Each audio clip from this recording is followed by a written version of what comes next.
አሰላሙ አለይኩም ወራህመቱላሂ ወበረካቱሁ ውድና የተከበራችሁ የቻናሌ ተከታታዮች እንዴት ናችሁ? ከኔ ጋር አልሐምዱሊላህ ረቢል ዓለሚን።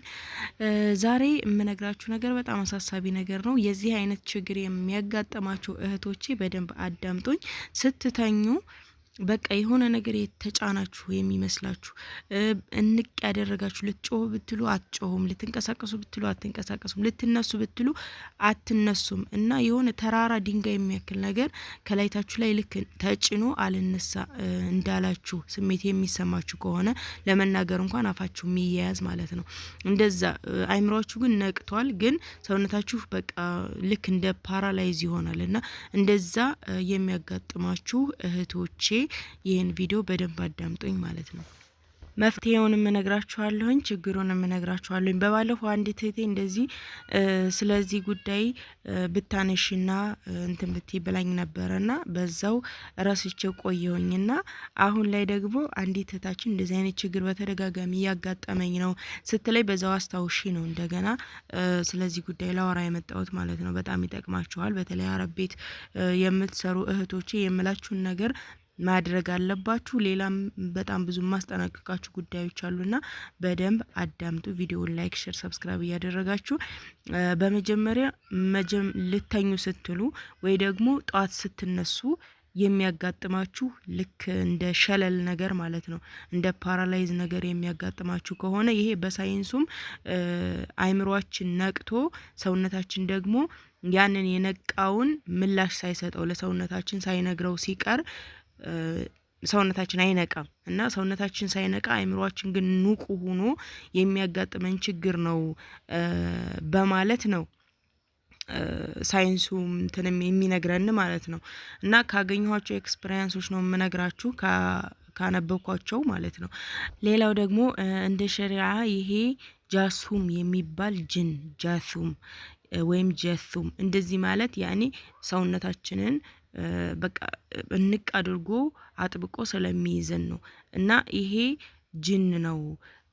ስንተኛ አዝካሮች ማንቀራ ከሆነ ጧትም ስንነሳ እንደዛው ማታ ስንተኛ ማንቀራ ከሆነ ይሄ ሸለል ይመጣብናል። ሸለል ልክ ፓራላይዝ ማለት ነው የምንለው ሰውነታችን ሙሉ በሙሉ በቃ ይሞታል እና አይምሮአችን ይነቃና መናገር ስንፈልግ መንቀሳቀስ ስንፈልግ የማንንቀሳቀስ ይሄ እንደዚህ የሚያጋጥመን እኛ ምንም አይነት አዝካር ሳንል ውዱ ሳናረግ የምንተኛ ከሆነ እንደዚህ አይነት ችግር ያጋጥመናል። ሌላው ደግሞ በሳይንሱ ደግሞ ቅባት ያለው በጣም ቅባት የበዛበት ምግብ በልተን ወዲያውኑ ስንተኛ እንዲሁም ደግሞ በጣም ተናደን ተበሳጭተን ስንተኛ እንደዚህ ኮፊ ቡና ነገሮችን ጠጥተን ስንተኛ እንደዚህ አይነት ችግሮች እንደሚያጋጥመን በሳይንሱ ይነገራል ማለት ነው። እና ውዶችዬ እኔ ከተጠቀምኩበትም መፍትሄ ካገኘሁበትም ነገር እንደዚሁም የማቃቸው ልጆች መፍትሄ ያገኙበት ነገር ስትተኙ ውዱእ አድርጋችሁ መተኛት፣ አዝካር ብላችሁ አዝካረኖም ብላችሁ መተኛት አለባችሁ። እንደዚያ ካደረጋችሁ እንደዚህ አይነት ችግር አያጋጥማችሁም። እኔ የሚገርማችሁ ነገር ወደ 3-4 ጊዜ እንደዚህ አይነት ነገር አጋጥሞኛል። ልክ በቃ ተራራ የተጫነኝ ይመስል በቃ ለመነሳት ያቅተኛል። በቃ ጫን ይለኛል። በቃ የሆነ አይምሮዬ ላይ ነው እንደዚህ አይነት ነገር የሚፈጠረው የሚመስለኝና በቃ ለመናገር በፈልግ አልናገርም፣ ለመንቀሳቀስ ብል በቃ ተራራ የተጫነኝ ነኝ ያክል ይሰማኛልና እንደዛ አንዳንድ ጊዜ ሳንቀራ ስንተኛ ውዱእ ሳናረግ ስንተኛ እና እኔ ያው ታውቃላችሁ በበሽታዬ ምክንያት በእንደዚህ አይነት ነገር አላህ ያጠነከረኝ ምክንያቱም ራሴ ለራሴ ስለምታመም ነው። ብዙ ጊዜ ነግሬያቸዋለሁ ስለ በሽታዬና ይሄንንም የያዝኩት በራሴ ጥንካሬ ነው። እዚህ ቦታ ላይ እየሰራሁም ብዙ ነገሮችን እያደረኩ ያለሁት እየሰራሁኝ ጠንክር ልጆቼን ይዤ ከልጆቼ ሳልነጠል ራሴን እያስተዳደርኩ ያለሁት በራሴ እንደዚህ ስለምቀራ ነው እንጂ በፊት ነግሬያችኋለሁኝ በተደጋጋሚ ብዙ ጊዜ ሩቃ ቤት ዛ መድኃኒት ምናምን ያልኩ ብዙ ቦታ ዙር ያለው ግን ማን እንደራሳችሁ እንደምትቀሩት ብዙ ልጆች የታመማችሁ እያናገራችሁኝ ነው። ግን በዚህ ጉዳይ እንድትጠነከሩ ለብዙዎቻችሁ ነግሬያለሁኝ። ብዙ መፍትሄ ያገኛችኋላችሁ። ከዚህ ውጭ ግን እከሌ ይቅራልኝ እያላችሁ የመጨረሻው አሁን የማስጠነቅቃችሁ ነገር ማለት ነው ብዙ ጊዜ እናገረዋለሁኝ በሶሻል ሚዲያዎች በጣም ተስፋፍተዋል። ፌስቡክ ላይ ብትሄዱ፣ ቲክቶክ ላይ ብትሄዱ፣ ቴሌግራም ብትገቡ የናንተን በሽታ የሚያነሳላችሁ የናንተን ህይወት የሚቀይርላችሁ በጣም ብዙ የኦንላይን እንትኖች አሉ።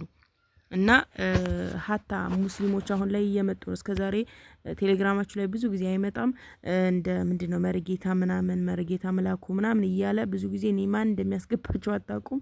ቴሌግራም ላይ ታገኙታላችሁ። እና አንዲት እህቴ እንደዚህ በጣም ስራታ ወደ 7 ወር ነው ምናምን ተቀምጣ እንግዲህ አመት ሊሞላኝ ነው እና ስራ ለማግኘት የሚል ሰው አናግራ እንዲህ አድርጊ አለኛለች።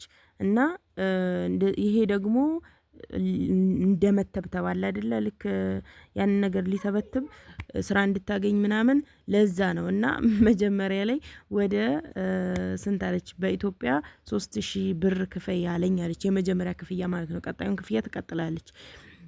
እየሰራልሽ ሲሄድ ትከፍያለሽ ምናምን እንደማለት።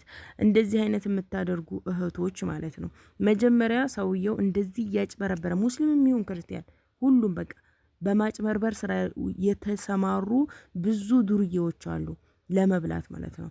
በተለይ እናንተ የመዳም ቅመሞችን ለመብላት የሚጥር የሚቆፍር ሞልቷል። እና እንደዚህ አሞሻል፣ እንደዚህ ነው ምልክትሽ ምናምን እያሉ በተለይ በእስልምና ሸሪዓ አድርገው ቲክቶክ ላይም ሆነ ቴሌግራም ላይ ብዙ የሚለቁ ዱርዬዎች አሉ። እንዳትበሉ፣ በቃ እንዳትሸወዱ፣ ገንዘባችሁን 5 ሳንቲም እንዳትልቁ። እስኪ እሱ እናንተን ስራ ማስገባት ከቻለ እናንተን ገንዘብ እንድታገኙ ማድረግ ከቻለ ለምን እሱ የእናንተን ገንዘብ ይሄን ክፈይ እያለ ይበላል? ለሱ ሀብታም አይሆንም ነበር? ታዲያ ገንዘብ እንደዚህ ስብስብ ብሎ የሚገኝ ከሆነ እኮ በቃ ለራሱ ሀብታም መሆን ይችል ነበር። እናንተን እኮ ማጭበርበር እኮ አይጠበቅበትም። ከዚህ በፊትም ያጋጠመኝን ነግሬያችኋለሁኝ። ልክ በምንድነው ስሙ የሚባል እኔ አሞኝ ለማስቀራት ምናምን እንደዚህ እየፈለኩ በነበረበት ሰዓትም ያጋጠመኝ ነገር ነውና ታሪኩን አውርቻችኋለሁኝና እንደዚህ አይነት ነገሮች አሉ። በተለይ አሟችሁ እንደዚህ አሁን ያልኳችሁ ይሄ ጃሱም የሚባለው ጅንም የሚያጋጥማችሁ ከሆነ መኝታ ላይ ለመንቃት የሚያስቸግራችሁ ከሆነ በቃ አዝካር ቅሩ። ሌላ ምንም መድኃኒት አታገኙ። በቃ የሚያማችሁ ከሆነ ራሳችሁ የምትንጨናነቁ ከሆነ ወላሂ ለውጡን ታዩታላችሁ በአንድ ሳምንት ውስጥ። በቃ ውዱ እያደረጋችሁ ማታ መተኛት አለባችሁ። አዝካሮች መቅራት አለባችሁ። ቁርአን ላይ በጣም መጠንከር አለባችሁ። የሌሊት ሰላት መስገድ አለባችሁ። እንግዲህ እኛ ሰዎች ነን መቼም እንዘናጋለን፣ ግን አንዳንዴ እንኳን ተነስተን ሌሊት ላይ እየሰገድን ዱዓ ማድረግ አለብን እና እንደዚህ አይነት ነገሮች ላይ መጠንከር አለብን እንጂ እከሌ አድንሻለሁ ይሄን ያክል ብር ክፈይ፣ መድኃኒት አለ ይሄን ያክል ብር ላኪና ልላክልሽ መድኃኒቱን፣ እንደዚህ አይነት ውስጥ አትግቡ። ሲጀመር በጣም ነው የምትበሉት። የውሸት ወላሂ ነብዬ ነው የምነግራችሁ እኔ ውሸት። በቃ ቲክቶክ ላይ በተለይ ምልክታችሁ እንደዚህ ጸጉራችሁ የሚረግፍ እንትን ምንድነው የሚላችሁ እንቅልፍ የሚነሳችሁ እንደዚህ አይነት ቅብጅር የምታዩ የሆነ በቃ ብቻ ብዙ ነገር ምልክቱን ይነግሯችኋል። ከዛ አይ እንደዚህ ያለብን ብላችሁ እናንተም ተታላችሁ ትገባላችሁ። የተባላችሁትን ብር ሁሉ ትተፋላችሁ። አንድ እሱ፣ ሁለተኛ ስራ ስታጡ፣ ትዳር ስታጡ፣ በቃ ልጅ ስታጡ የማትፈልጉት የሆን መጥፎ ማትፈቅዱት እናንተ ማታስቡት ነገር ውስጥ ትገባላችሁ። ሲጀመርም እንደዚህ አይነት ሰዎችን በቃ አታናግሩ ነው የምላችሁ። እንግዲህ ምክሬ ነው፣ ተጠንቀቁ፣ አትሸወዱ። በቃ በደካማ ጎናችሁ ነው የሚገቡት። በተለይ አሁን ላይ ሁሉም ሰው እየታመመ ስለሆነ ወላሂ በደካማ ጎናችሁ እየገቡ ነው። ራሳችሁን ጠብቁ ለማለት እወዳለሁኝ። አላህ ይጠብቃችሁ። በቀጣይ ቪዲዮ ኢንሻአላህ ተመልሼ እስከመጣ አላህ ሰላማችሁን ያብዛው። ወሰላሙ አለይኩም ወራህመቱላሂ ወበረካቱ።